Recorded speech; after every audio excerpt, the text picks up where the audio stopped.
Cari fratelli e sorelle, credo che abbiamo fatto tutti esperienza del clima che si vive nelle nostre case quando c'è una festa di famiglia.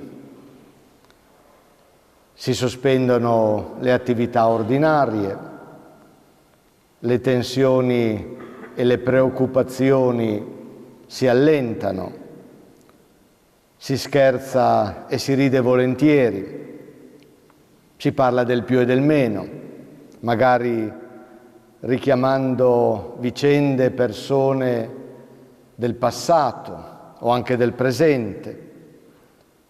Si rinnova il senso della appartenenza alla famiglia e quasi l'orgoglio di esserne parte.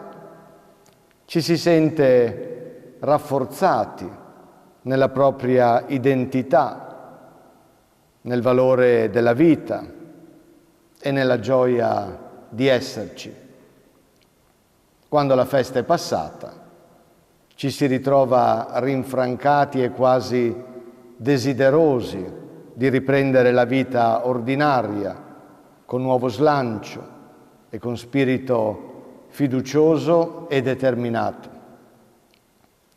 Una festa istituzionale come questa dell'Arma non può avere un tale carattere intimo e familiare e tuttavia dovrebbe, assumerne qualche aspetto, quali il significato e la responsabilità di appartenerle, il ricordo di quelli che si sono sacrificati, addirittura dando la vita, l'esempio di qualche collega o di chiunque nell'Arma abbia compiuto gesti degni di ammirazione e di emulazione, la spinta interiore a fare ancora meglio. Perché una cosa del genere possa avvenire è necessario trovare motivazioni profonde, direi di più, motivazioni interiori e ideali. E queste le possiamo riscoprire in una dimensione che solo l'esperienza religiosa è in grado di mobilitare e di esprimere adeguatamente. Devo confessarvi che accolgo con un senso di apprezzamento, di grande apprezzamento, gli inviti a celebrare in circostanze come questa, perché in una società sempre più secolarizzata non è un fatto scontato scegliere di dare alla propria festa una cornice e una forma religiosa. Per molti sarà ancora la cosa più ovvia, per altri sarà un dovere o una prassi, per altri ancora espressione di una convinzione e per altri infine niente di tutto questo. Che cosa deve essere per noi? Ai nostri tempi, oltre ai fanatici e ai terroristi che infestano varie regioni del mondo diffondendo odio e morte, in alcuni paesi o settori del nostro Occidente non troviamo più potenti oppressori che chiedono il rinnegamento della propria religione. Incontriamo piuttosto una visione laicista che non chiede di cambiare religione, ma solo di nasconderla, di dissimularla pubblicamente e di rilegarla rigorosamente nell'ambito della vita privata. È diventato in alcuni casi proibito, in altri più frequenti considerato sconveniente portare segni e manifestare esteriormente la propria appartenenza religiosa. La religione nello spazio pubblico a molti dà fastidio, anche se il fastidio lo dovrebbe dare a tutti quando la religione viene usata strumentalmente per altri fini che non siano quelli propriamente religiosi. E qui arriviamo al punto che ci interessa. Abbiamo bisogno della fede, quale che sia, dal momento che siamo ormai in un maturo spazio pubblico, libero e plurale. Abbiamo bisogno della fede e ne abbiamo bisogno perché abbiamo bisogno di ragioni, di motivi e di convinzioni di fondo per vivere, non solo personalmente, ma socialmente. Negare diritto di presenza e di parola alla religione nello spazio pubblico significa negare che debbano esserci valori e principi condivisi per stare insieme, per formare la società che siamo.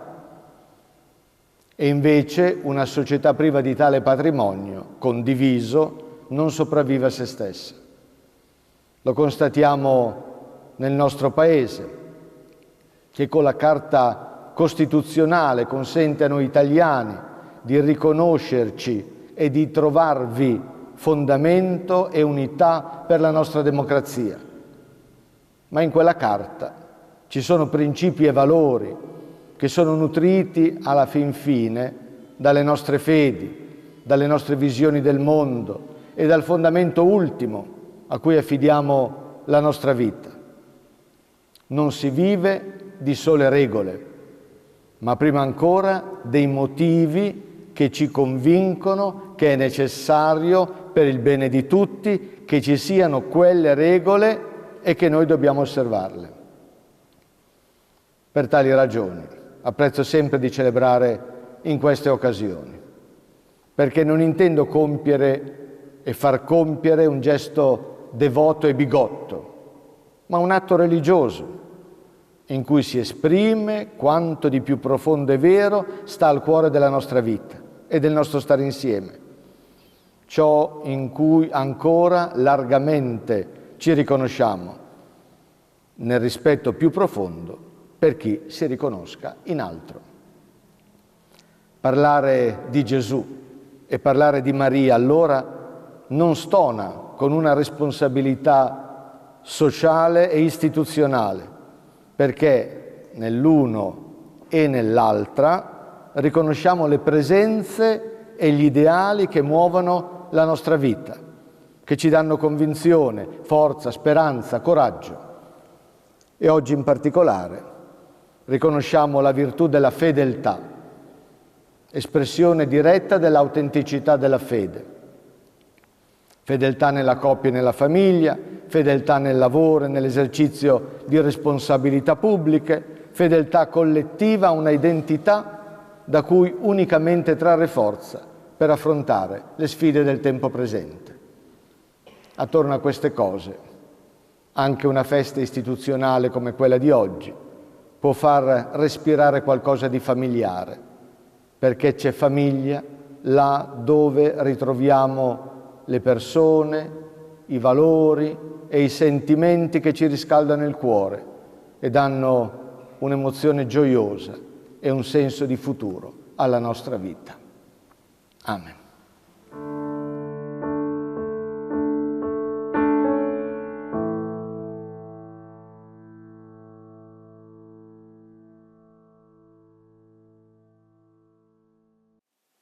Mi pare che leggendo questa pagina di Vangelo possiamo cogliere almeno 3 sguardi. Lo sguardo di Zaccheo, lo sguardo di Gesù, lo sguardo della folla.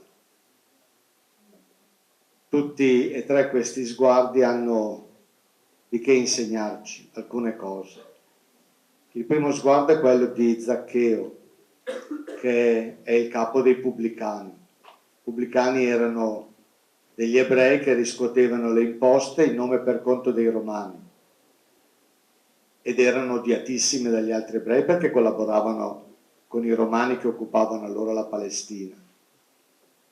E poi per il lavoro che facevano e per il modo in cui lo facevano erano considerati impuri, esclusi dalla salvezza, non bisognava aver niente a che fare con loro. Quindi Zaccheo, che è capo dei pubblicani, evidentemente è un uomo molto ricco, però tutta questa ricchezza non è capace di, come dire, appagare quel desiderio di pienezza di vita, di senso che abita il suo cuore. È ricco e però è anche molto inquieto. Gli dicono che da lì tra poco passerà Gesù e allora vuole vederlo, sperando appunto che possa essere lui a dare questa risposta a questo suo desiderio. Sale sul sicomoro perché è piccolo di statura. Gesù passa di lì, ecco il secondo sguardo. Gesù passa di lì e anziché dirgli peccatore pentiti, dice scendi giù, oggi devo fermarmi a casa tua. Perché Gesù deve? Perché questo è il progetto che il Padre gli ha affidato e che lui ha fatto suo, che è quello di cercare e salvare ciò che è perduto. Dirà altrove: non sono venuto per i sani ma per i malati, non per i giusti ma i peccatori, quindi per tutti noi, nessuno escluso dalla sua azione di salvezza. E quindi la Chiesa, se vuole essere Chiesa di Gesù, non deve far sentire nessuno escluso dall'azione di salvezza del suo Signore. Zaccheo scende rapidamente dall'albero, perché finalmente questa sua ricerca, in modo quasi inatteso, trova una risposta. Ci sono persone che passano tutta la vita a cercare la verità. C'è una bella poesia di Montale che, proprio con riferimento a questo episodio di Vangelo, dice così: si tratta di arrampicarsi sul sicomoro per vedere il Signore se mai passi. Ahimè, non sono un rampicante e pur restando in punta di piedi non l'ho mai visto. Ci sono persone che passano tutta la vita a cercare senza arrivare all'incontro con Gesù. Questo può accadere per tanti motivi. Forse sarebbe bene per queste persone chiedersi se questo incontro lo vogliono fare oppure no, perché finché si è in ricerca, insomma, quando invece poi si incontra Gesù, questo ti cambia la vita, e a volte alla propria vita magari un po' grigia si finisce per essere affezionati e non volerla cambiare. Quindi quantomeno chi è sempre in ricerca qualche domanda se la dovrebbe porre anche a questo riguardo. Scende rapidamente e fa esperienza della gioia. Perché? Perché si sente amato da Gesù, percepisce che Gesù lo ama, lo accoglie così com'è, incondizionatamente. Percepisce che Gesù vuole aiutarlo a portare alla luce quella parte di bene che c'è in lui, che c'è in ogni uomo e che gli altri non vedono. E quindi fa l'esperienza della gioia e decide di cambiare vita. Non solo smetterà di rubare, ma restituirà ciò che ha rubato, più ancora di quanto prescriveva la legge del tempo. Come vedete, la conversione non è la condizione per incontrare Gesù, ma è la conseguenza dell'incontro con Lui, come accade un po' nella vita di tutti noi. A cambiarci la vita non sono le idee, non sono le parole, ma sono gli incontri. Il Signore, gli incontri con gli altri attraverso i quali passa l'incontro con il Signore. E poi da ultimo c'è lo sguardo della folla, che è uno sguardo giudicante. Non hanno capito una cosa fondamentale, che non occorre purificarsi per essere degni di accogliere Gesù. occorre piuttosto accogliere Gesù, perché è questa accoglienza che ci purifica, che ci cambia, che ci converte. E allora chiediamo al Signore Gesù di aiutarci a credere nel suo sguardo d'amore, soprattutto nelle ore buie della vita. Chiediamogli di aiutarci a avere nei confronti degli altri il suo stesso sguardo d'amore, cioè quello sguardo che ci aiuta a porre l'attenzione non tanto sui difetti, sul male che c'è negli altri, che c'è in ciascuno di noi, ma sul bene, sulla parte di bene che c'è in ciascuno di noi, che spesso gli altri non vedono e che il Signore è disposto ad aiutarci perché venga fuori. E noi, se siamo discepoli di Lui, dobbiamo essere disposti ad aiutare gli altri a far emergere, a far esprimersi questa parte di bene, ripeto, che c'è in tutti noi. Questo sguardo d'amore quindi finisce per essere uno sguardo di speranza e quindi uno sguardo di vita vera, di vita piena, di vita realizzata.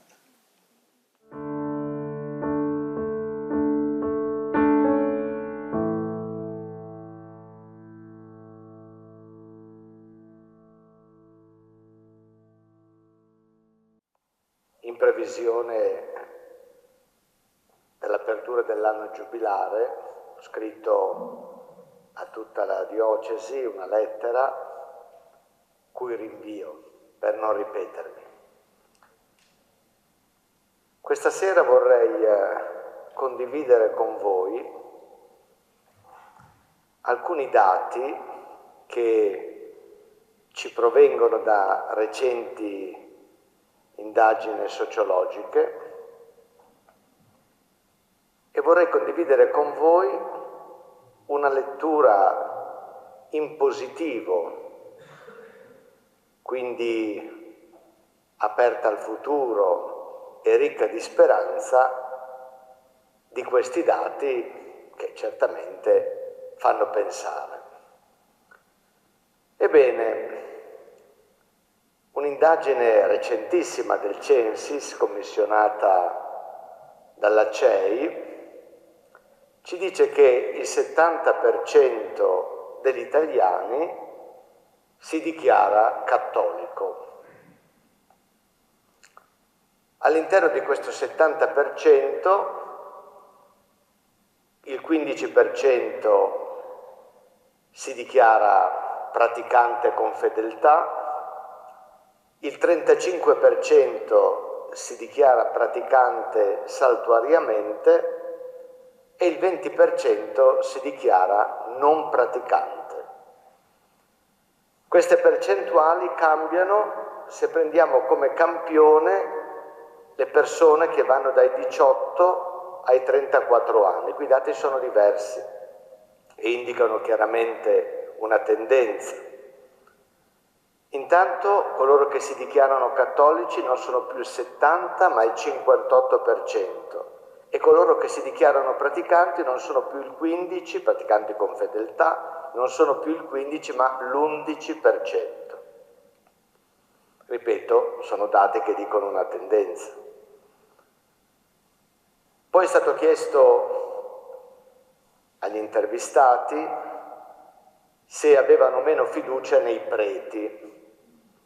Ebbene, 4 su 10 dicono di avere fiducia nei preti, cioè nel senso che il prete continua ad essere per loro una persona di riferimento importante.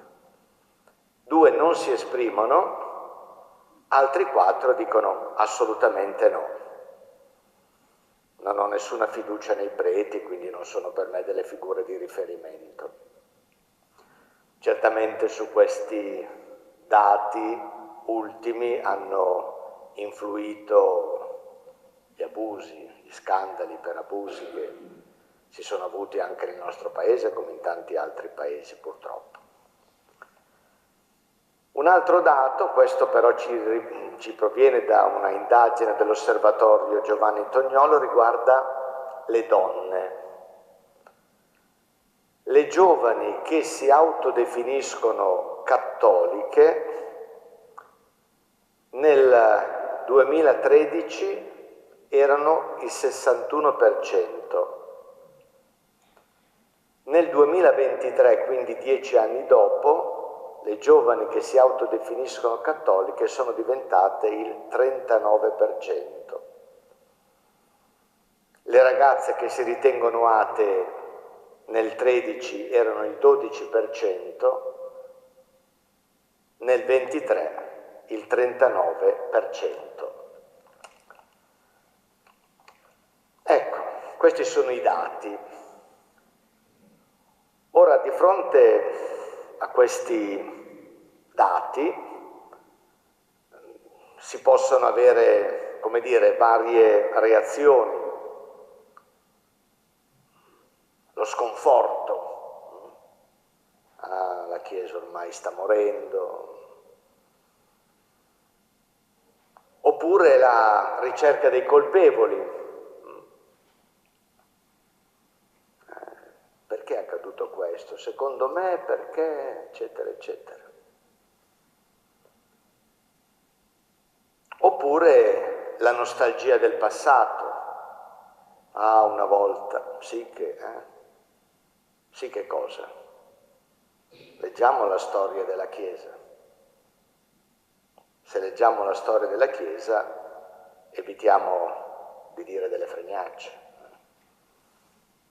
Evitiamo di parlare di un passato che probabilmente non c'è mai stato.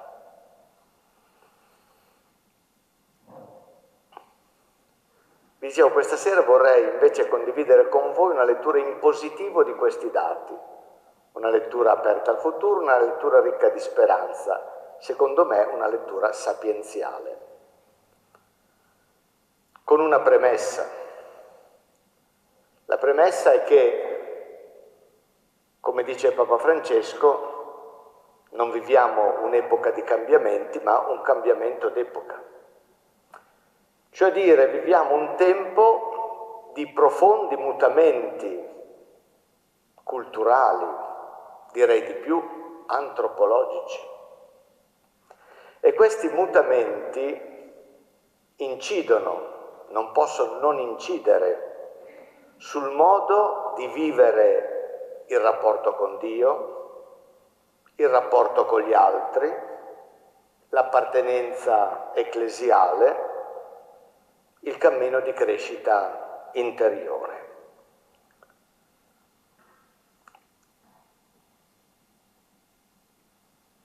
Questi mutamenti e quindi questi dati, come dire, ci provocano in senso positivo, ci provocano a ripensare il nostro modo di concepirci Chiesa, il nostro modo di essere Chiesa, la nostra fede. E io sono convinto che questo ripensamento ci porterà a liberare il Vangelo da tante sovrastrutture che nel tempo lo hanno reso meno profetico, meno provocatorio, meno incisivo, meno attraente, perché insipido. E quindi per me questo ripensamento provocato da questi dati è un fatto positivo, perché produrrà questo risultato, inevitabilmente, ne sono convinto. Dicevo, questi dati ci provocano a ripensare la nostra fede innanzitutto. In che senso? Nel senso che occorre passare da una fede fatta di rinunce, obblighi, mortificazioni, ad una fede amica della vita, che apre prospettive di una esistenza piena, una fede che parla della vita, una fede che parla alla vita. Occorre passare da un Dio che sembra voler competere con il desiderio di vita, di libertà, di realizzazione di sé, ad un Dio che libera e apre orizzonti. Occorre passare da una fede bambina che tiene bambini ad una fede adulta, ad una fede che responsabilizza, ad una fede in costante dialogo con la ragione, che sono entrambi doni di Dio. Ricordo quanto afferma Pietro, nella prima lettera. Dice così: siate sempre pronti a rispondere a chiunque vi domandi ragione della speranza che è in voi. Ecco il ripensamento del nostro modo di rapportarci con Dio, il ripensamento della nostra fede che questi dati provocano. Ed è un ripensamento buono. Il rischio certamente, lo si evince dai dati, è quello di una fede senza comunità, una fede fai da te, soggettiva, una fede che non conosce la ricchezza e la fatica del confronto. Ma quando manca la comunità, quando manca il confronto, il rischio è appunto di una fede inconsistente. E quindi occorre veramente cercare di cambiare la comunità perché questo confronto possa essere un confronto produttivo, che faccia crescere la nostra fede. E poi dicevo che questi dati ci provocano a ripensare il nostro modo di concepire la Chiesa, il nostro modo di essere Chiesa. Occorre cioè generare una Chiesa non ossessionata dal contare, dal contarsi, dall'occupare spazi, dall'avere consenso. Occorre generare una Chiesa che ha come suo obiettivo principale, come suo impegno prioritario, quello di testimoniare la bellezza del credere in Cristo. Occorre generare una Chiesa desiderosa di assumere lo stesso stile di Cristo.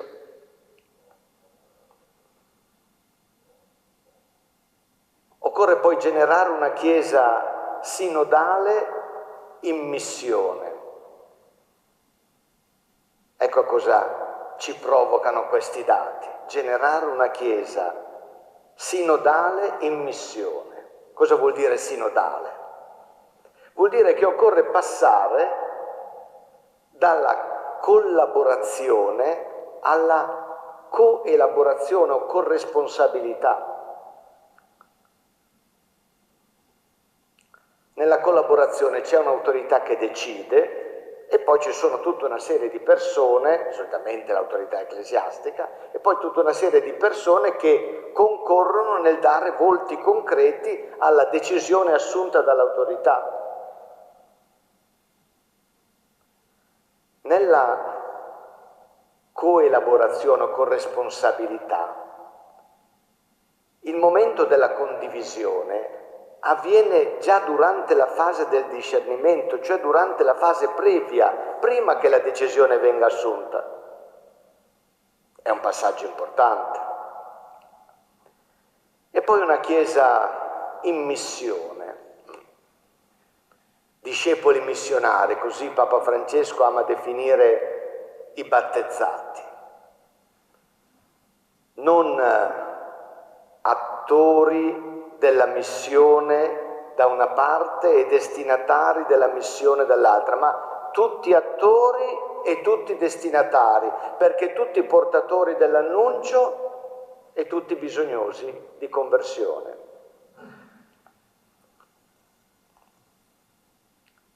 Occorre generare una Chiesa che non si parli addosso, in cui non stagna l'odore di muffa, ma in cui circola l'aria della vita. E questo accade quando la Chiesa si mette in ascolto, è stata passata la prima fase del cammino sinodale nazionale, ma è qualcosa che deve caratterizzare la vita del cristiano, essere in ascolto degli altri, ascoltarli senza pregiudizi. Questo l'ho sperimentato anch'io, proprio durante la fase dell'ascolto. Ascoltare non delle idee, ma la narrazione di esperienze ti cambia la vita, ti cambia la vita. Occorre generare una chiesa in cui ci si sente a casa. Un giovane ha descritto la chiesa dei suoi desideri come una cena in casa di amici.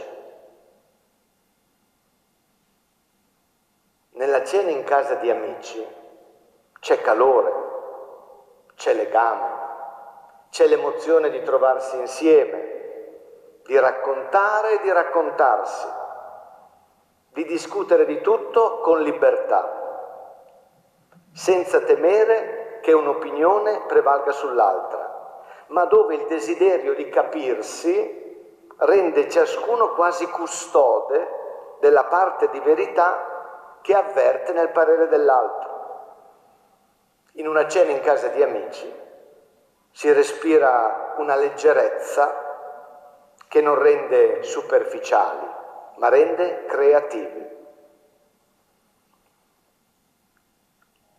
Occorre generare una chiesa in cui venga sempre più valorizzato il ruolo della donna. Vedete a quante cose provocano i dati apparentemente devastanti che emergono dalle indagini sociologiche. Se uno ne fa una lettura, ripeto, in positivo, aperta al futuro e ricca di speranza. Dicevo, occorre generare una chiesa in cui sempre più sia valorizzato il ruolo della donna. È uscito il libro di Papa Francesco, Sei unica. La questione del ruolo della donna non è innanzitutto quella dei ministeri, donna prete sì, donna prete no, donna diacono sì, donna diacono no. Le donne hanno un pensiero sulle cose di Chiesa e soprattutto sulle cose della vita e vorrebbero che la Chiesa le tenesse presenti come quelle che la interrogano ogni giorno. Hanno una loro sensibilità spirituale che vorrebbero riconosciuta. Vorrebbero che le relazioni ecclesiali testimoniassero un altro modo di vivere il potere rispetto a quello degli ambienti mondani. Attenzione alle tante parole belle che anche la gerarchia pronuncia sulle donne. Perché se queste parole belle non sono seguite da fatti, alla fine suonano false. C'è da dire che Papa Francesco, che pure ha escluso la questione del diaconato femminile, anche se ha nominato delle commissioni, e tanto più quella del sacerdozio, comunque sta dando alle donne ruoli apicali all'interno della curia romana. Quindi alle parole, in questo caso, seguono dei fatti ben precisi, occupano ormai posti di grande rilievo all'interno della curia romana. Occorre una chiesa, generarla, una chiesa in cui la liturgia coinvolga le persone. È un lamento diffuso, quello di messe noiose, non coinvolgenti, non calde, non partecipate, parole vecchie, stantie, che nascondono delle teologie non più accettabili, segni che non parlano. Anche qui occorre cambiare. Occorre cambiare. All'Assemblea Sinodale che si è svolta a Roma recentemente, alcuni laici hanno chiesto la possibilità di sperimentazioni all'interno delle singole diocesi. Vedremo se e in che misura questa richiesta sarà accolta poi in via definitiva, però si sente questo bisogno, perché c'è un malessere diffuso e non si può continuare a far finta, magari a riconoscerlo, però non cambiare niente. Occorre generare una Chiesa in cui certamente sono importanti le belle omelie, le catechesi, ma è importante che si moltiplichino esperienze che facciano risplendere raggi di Vangelo. Perché io vedo che non può che essere così. I giovani, ma anche i meno giovani, o i diversamente giovani, sono colpiti più che dalle belle omelie e dalle catechesi, a volte non ci sono neanche quelle, sono colpiti non tanto dalle belle omelie e dalle catechesi, appunto quanto dalle esperienze che irradiano luce di Vangelo. Ecco, cari fratelli e sorelle, chiudo qua. Naturalmente questo è un tema che per essere sviluppato in modo adeguato avrebbe bisogno di un tempo molto più prolungato. Il tempo a nostra disposizione è circoscritto, ma credo di non aver sbagliato nell'affrontare questo tema, appunto perché, ripeto, abbiamo insieme letto alcuni dati di primo acchito preoccupanti, li abbiamo letti come provocazione positiva a ripensare la nostra fede, a ripensare il nostro modo di concepirci Chiesa e di essere Chiesa.